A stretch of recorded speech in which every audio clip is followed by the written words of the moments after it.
Turn off your lights. Make sure your doors and windows are locked. Things are about to get spooky. I Might Be One Let's Not Meet Person by Amber. I'll keep this short. I'm not sure if this post really belongs here. If not, please feel free to take it down.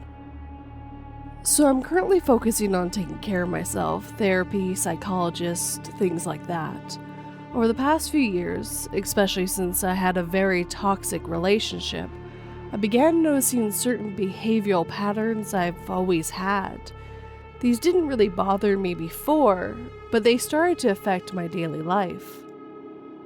Since I was young, I felt a bit invisible at school. I remember that even though I did well academically and had high grades, most teachers and students would remember my name and would act surprised when the rankings came in. Many teachers would read my name among the top 3 and ask, "Who is this?" One of the first things I remember doing, which seems strange looking back now, was becoming obsessed with this girl. She was a year ahead of me, Japanese, and seemed really shy. During lunch breaks, I would spend most of my time watching her, noticing who she hung out with, etc. Over time, my interest kept growing until one day I used the lunch break to go into her classroom and look through her things just to find her name. I managed to do it without anyone noticing. I started following her on social media out of nowhere. She didn't even know we went to the same school. We talked for a while. I even told her I was in another class and that I was interested in her. But I never explained how I found her profile. I just said something like, "Oh, we have mutual friends." I made sure to actually have mutual friends before sending her a friend request. I remember one day I decided out of the blue to tell her things about herself that I shouldn't have known because we've never talked about them. Her address, old blogs she had, the church she attended. I started this as a way to mess with her a little, but I loved how she reacted, slightly frightened, so I kept going until she was actually a bit terrified. After that, it felt too strange to maintain any kind of friendship. I'd even followed her home once before, and she noticed. At the time, it didn't seem like anything too problematic, just kind of weird stuff young people do. Fast forward to today. I'm older now, I have a job, live alone, and overall have a pretty stable life. But I still deal with mental health issues, which I didn't understand the cause or condition of until recently. I've had a few relationships, most of which didn't end well. Some because of things I did, others because of things people did to me.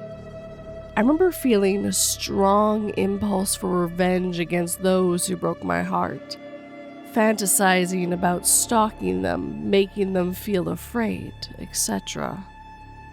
I won't go into detail about every relationship, but the person I ended up dating had serious mental health issues as well, borderline personality disorder, depression, and more. She was very wealthy, so our lives were very different. She was also younger. Every now and then, she would bring up the idea of opening our relationship or mention how she and her friends thought she should enjoy life more before settling down.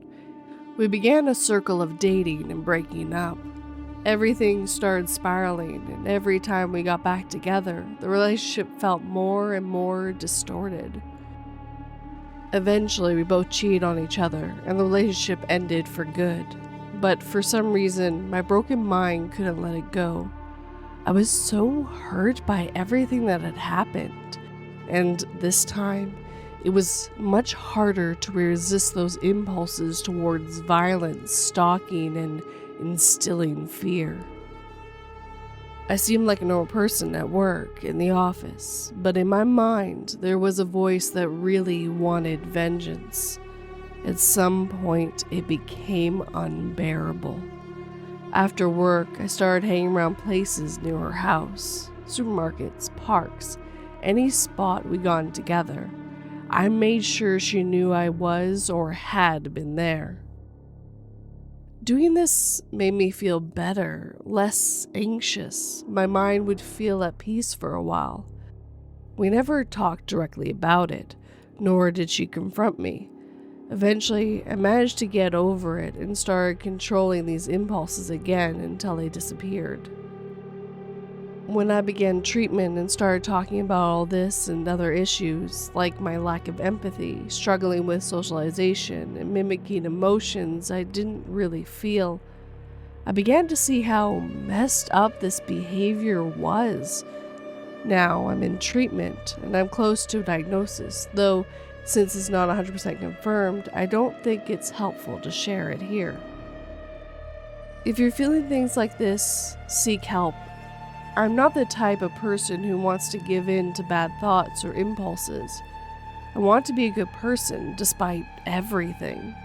Apologies to anyone I may have hurt with my actions. Thank you for listening.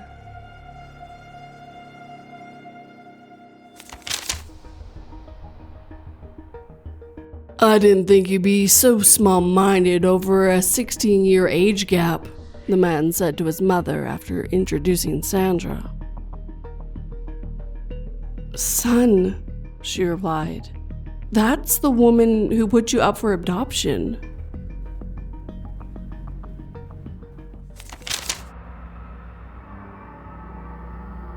Creepy Encounter by Sydney.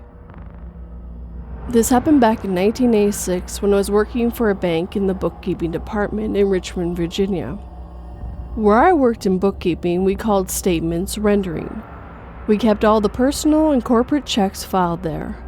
On the 1st and 2nd of each month, we had to mail out, by hand, all of the corporate statements. Everyone in the department, no matter your regular job, had to help that day, and we sometimes didn't get out until 8 or 9 that night. Usually we got an hour for lunch, but on those days, we got 30 minutes. I can't remember the exact day this story takes place, but it was in 1986, right after we bombed Libya, so I'm thinking April or May. My friend Em and I were discussing what to do for lunch because, as I have stated before, we only had 30 minutes that day. We decided to go to Popeyes because it wasn't too far away and thought we could make it in 30 minutes. So that's what we did. My friend was driving because I didn't have a car at the time and took the bus everywhere. The bus system in Richmond was really good. We got to Popeyes and got in line to order. We were staying there as a guy came in and got in right behind us in line. He was staring a hole right through me. I turned back around and stared straight ahead. Em and I kind of looked at each other with a "what's wrong with this guy" look. We got our food and went and sat down. Em sat down across from me and whispered that when I got to sit down, that guy's eyes followed me the whole time I was walking back to the table. That's when I started getting worried. He came and sat down at the table behind ours, and I was facing him. The whole time, he just sat there and stared at me. I would try and sit so Em's head was blocking his view of me, but he would move over to continue to stare. We had to sit there and wait until he finally got up and left. After he got up and left, we laughed about it, but the laughter didn't last long. He didn't leave. He was waiting for us in the parking lot in his car. As I stated before, it was right after we had bombed Libya. He looked Middle Eastern, and I started thinking we were going to be kidnapped. We decided to walk back to where the arcade games were just to see if we were being paranoid. And we weren't. He drove over to where he knew we were. Now we started panicking. Our time for lunch was running out, and we didn't want this guy following us back to work. So we went to the payphone there. This was before cell phones, and called our office to let them know what was going on. Our boss was at lunch, so we had to leave a message. After that, we stood there trying to decide what to do to lose this guy. The parking lot had just one row of spaces, and there was an entrance out to the main street, another one to the back going out to the parking lot where there was a back way to work. By this time, he had pulled his car out and was facing the front entrance to the main road. I told my friend to back up and go out the other way through that parking lot, and we can go back to work that way. That's what we did. We saw him zoom out the front way and try to find out which way we went, but he never did. We got back late and told them what happened. They all burst out laughing and said it sounded like something out of Miami Vice, and then I burst out crying. My friend yelled at them that there was nothing funny about it. This is my story, the day I thought I was going to be kidnapped.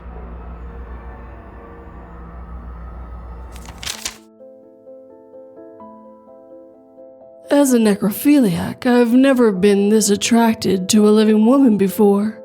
I blushed at his joke, my heart fluttering. It was only when the hiccup started that I realized I had forgotten to go to my yearly pacemaker checkup.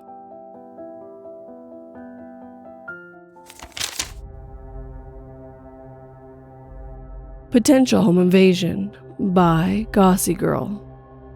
Years ago, when I was pregnant, we were just getting ready to go to bed and it was late, about 1:30 a.m. This woman knocked on the door and my husband answered. She was clearly high and jittery and looking around everywhere. She asked if she could use the toilet.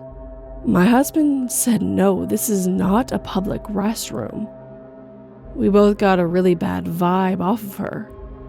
She was quite a big woman, and clearly something wasn't right with her.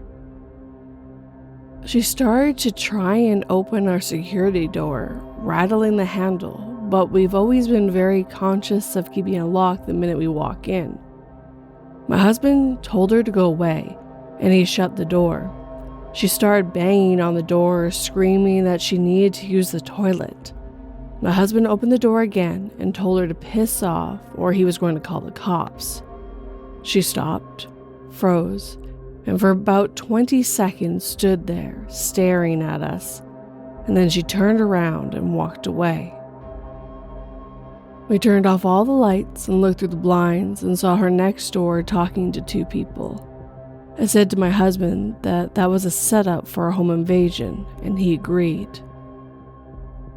The thing was, I'd actually seen this woman around before quite a few times, so she could have known I was heavily pregnant, and that would make us a good target, because we'd be more compliant. People have a tendency to be more compliant when they're trying to protect their family. I reckon she followed me home. I've never seen her again. Edit to add. Thought it would be good to let you know that this was in Australia.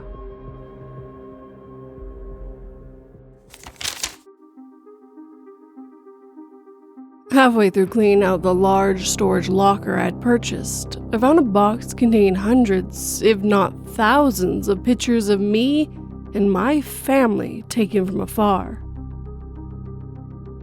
I was so disturbed by the discovery that I didn't grasp the significance of the Polaroid of me opening the locker, taken from inside the unit with the word "soon" written on it.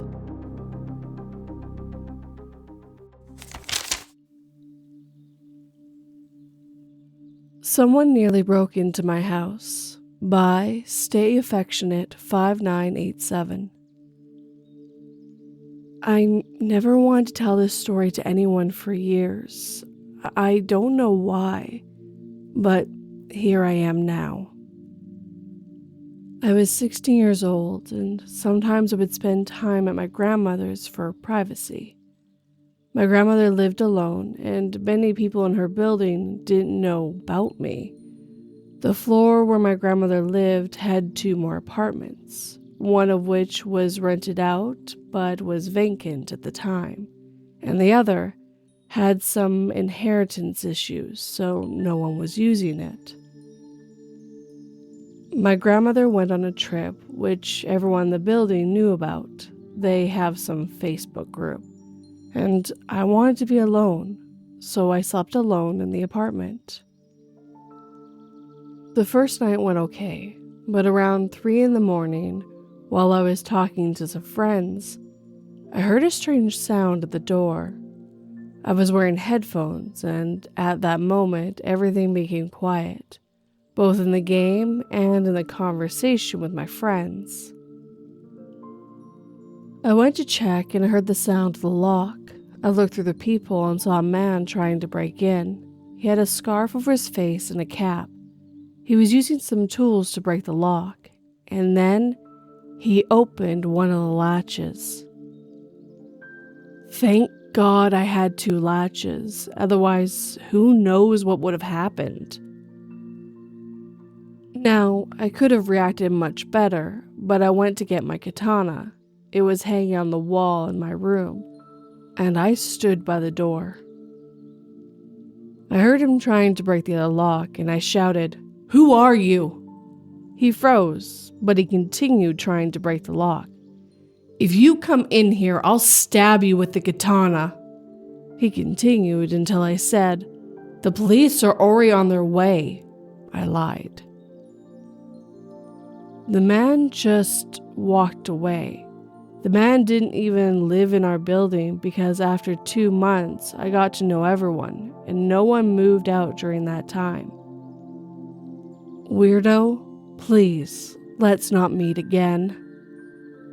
Update: someone is watching me. There hasn't been any activity since the night after I originally posted. I was on a phone call the very next night with a friend when I noticed someone staying outside, completely shrouded in darkness. I proceeded to talk loudly about how some creep was watching me and they better watch out. Stupid, yes, but it seemed to work because all was quiet after that. Or so I thought. Tonight was one of my oldest friends' last night in town, so I was out till 9:30 p.m., drove 2 friends home and then myself. Since it was so early, I wasn't that worried, but still alert. I drove up the side of the street he hit on last time, even though it was out of the way, and saw nothing out of the ordinary. I noticed one of the new houses that had been built had its lights on, which I didn't think much of in the moment. Fast forward an hour, and I started hearing a weird, loud banging sound across the way. I know it's risky, but I'm not letting some asshole dictate my comfort, and I've been watching for activity/pretending so I maybe catch them. So I've been keeping my window open as usual. Hence why it was dumb to razz him the other night by talking about someone watching me. But I digress. It stopped, so I wrote it off. Big mistake. Shortly after, I started hearing banging again, but this time I could actually feel it. It was coming from my house. I was genuinely freaked out, like Knives Out status, but much more cowardly, cowering on my bedroom floor with my ear pressed to the door and knife in hand. It was a strange, hollow sound that didn't seem like it was the front door. It wasn't. I once again called 911, describing what's happening and thinking they probably were going to write it off because I sound crazy. I still feel in shock because this only just happened. Thankfully, the kind dude on the line definitely took me seriously and said someone would be on their way. For the record, the police department is 3-minute drive down from my house. I ended up tiptoeing downstairs to see, and once again felt my heart stop. I went to the front door, ducked down, and there wasn't anyone at the front door. Then the banging starts again, and I can tell how close it is. I got to the side window that overlooks the garage, and there's when I saw him, dressed in black, hood pulled far over his face, banging wildly on the garage door with a fucking crowbat. I honestly don't know why he wasn't using the crowbar to break in, but I'm super glad he didn't, as the door inside the garage that leads into the house is always left unlocked. To say I panicked is a vast understatement. I nearly pissed myself, which I think is understandable. I'm just standing there, peeking out the window, watching this guy wail on my garage door with a crowbar, thinking how fucking unhinged he must be and how much I want the cops to just get there now, when, just like before, he runs off. I quite literally just got done giving a report to the cops that showed up. My family was woken up and had to talk to them as well, as they're the homeowners. And now they're both so freaked out that my dad just ordered 4 exterior cameras to monitor the house. I don't think it's over yet. This man has some reason he's targeting my house, possibly me, since he started out by watching outside my window. So, to this man, you better hope we never meet. I have a crowbar too. And as of recording this, that was the last update from OP, which they posted this over a year ago. So hopefully the intruder never came back and found out OP had their own crowbar.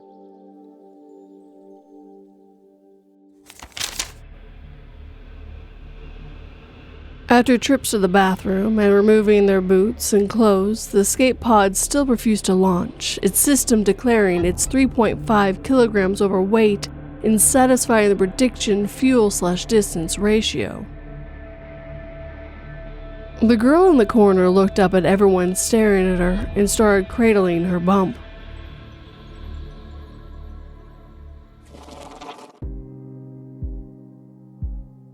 And with that, our time together is coming to an end. First of all, if you have a story you'd like me to narrate, you can send it to me 3 different ways. Either through my website, my subreddit, or email. All the links are down below. Second of all, I'd like to thank all the writers who let me read their stories this evening.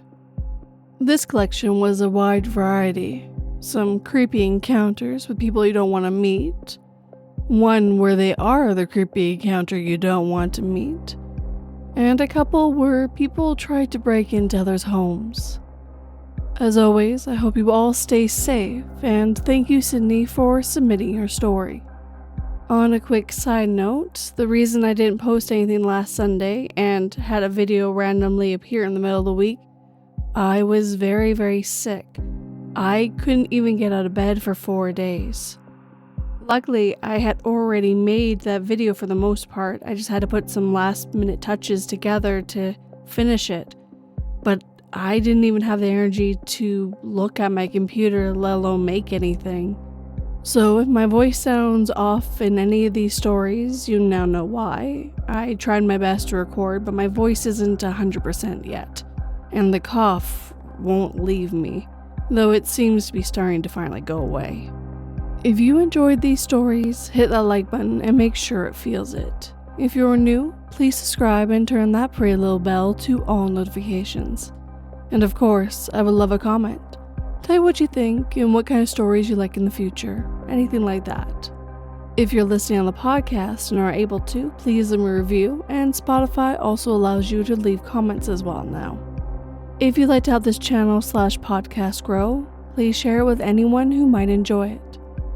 If you'd like to help in a more financial way, and I'd like to welcome back Onyx Vale, then I have Patreon and memberships, where for $1 a month you get early access as well as a few other bonuses.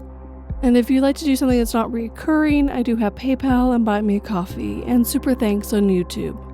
But as always guys, thank you for watching and listening. It always has and always will mean the world to me. Sleep tight and don't let 42 bite.